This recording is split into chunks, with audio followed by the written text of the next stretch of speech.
আমরা এখনও আশাবাদী আজকে রাত্রে থেকে শুরু হবে, তবে ডেফিনেটলি আজকে রাত 10টার পর থেকে মানে আমরা হয়তো সীমিত আকারে হলেও সাইট এবং প্ল্যাটফর্মটা অন করে দিব।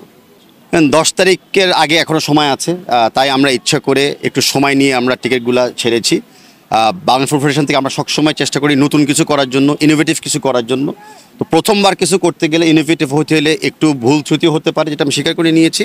কিন্তু ইস্যুটা না যে সমস্যা হচ্ছে, কিন্তু ইস্যুটা হলো আমরা কত দ্রুত সমস্যাটাকে সমাধান করতে পারছি। আমরা আশাবাদী ভেরি কুইক আমরা সমাধান করে দিব। এটাও বলে রাখি, যে ধরনের আমরা ইনকোয়ারি এবং রেজিস্ট্রেশন পেয়েছি টিকিটের জন্য, স্টেডিয়ামের ক্যাপাসিটি কিন্তু মাত্র 18,000 গ্যালারিতে, আর আরও 2,000 গ্যালারির বাইরে।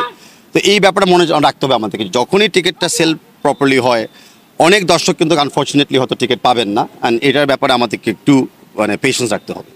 দেখেন, আমরা সব কিছু করছি যেন একদম সাধারণ ফ্যান, লয়াল ফ্যান যেন টিকিটটা নিজের হাতে নিতে পারে, কারো ব্রোকার বা কারো মাধ্যমে নয়।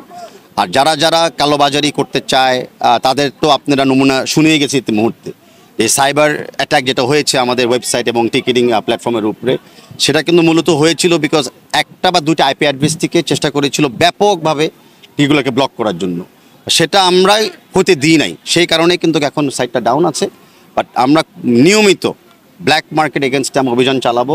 টিকিট কেনার থেকে শুরু করে স্টেডিয়ামে প্রবেশ করা পর্যন্ত আমরা একটা নজরদারিতে রাখবো, যে কারণে টিকিটটা সম্পূর্ণ অনলাইন এবং ডিজিটাল প্রক্রিয়াতে যাচ্ছে।